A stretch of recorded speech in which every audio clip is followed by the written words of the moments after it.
So SS రాజమౌళితోనే dance చెప్పడం అంటే మాటలు కాదు. బొమ్మ సాయి కుమార్ గారు, సో మీరు మెయిన్గా ఒక ప్రపంచంలో ఒక వింత జీవి ఏంటంటే ఆర్జీవి అని చెప్పొచ్చు. అట్లాంటి ఒక ఆర్జీవితో మీరు అసిస్టెంట్కి డైరెక్టర్గా చేశారు కాబట్టి, అసిస్టెంట్ పని చేశారు కాబట్టి ఎలా అనిపించింది?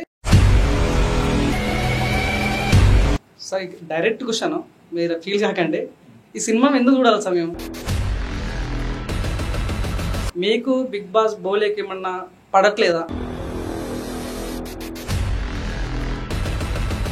ఈ cinema music director Bigg Boss Bhole, అట్లాంటి బిగ్ బాస్ బోలేది ఎక్కడ కూడా మీరు తన పేరు అనౌన్స్ చేస్తలేదు. ఈవెన్ బుక్ మై షోలో కూడా తన పేరు లేదు. అంటే తన మీద మీకు తనకి ఏమైనా చెడిపోయిందా?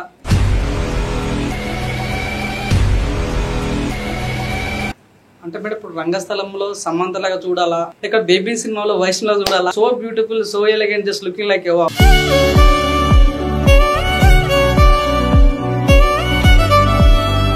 ఈ సినిమాలో మేమేమన్నా మీ దగ్గర నుంచి రొమాన్స్ సీన్ ఎక్స్పెక్ట్ చేయొచ్చు? డైరెక్టర్ మీకు సహజంగా ఏదైనా సినిమా తర్వాత వీడియో రిలీజ్ చేస్తారు సాంగ్ సంబంధించింది. మీరేంటంటే అసలు సినిమా రిలీజ్ కాకముందు వీడియో సాంగ్ మొత్తం బయటకు వదిలేరు.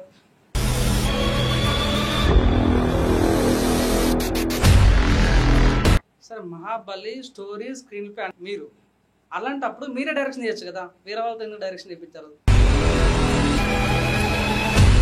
మీకు ఇష్టమైన ఐపీఎల్ ఫేవరెట్ టీం అంటే చెప్తారు?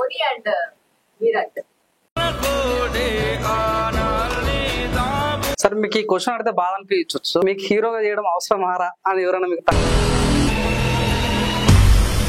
ఇంకోటి మీ బాధ కలిగించే విషయము, ఒక కొరియోగ్రాఫర్ ఉన్నాడు, నార్మల్ హెల్ప్ అడిగితే చేయడు, కానీ పబ్లిసిటీ చేస్తే మాత్రం హెల్ప్ చేస్తాడు అని ఒక పేరు వాడారు ఒక ఇంటర్వ్యూలో. ఆ కొరియోగ్రాఫర్ పేరు తెలుసుకోవచ్చా సార్?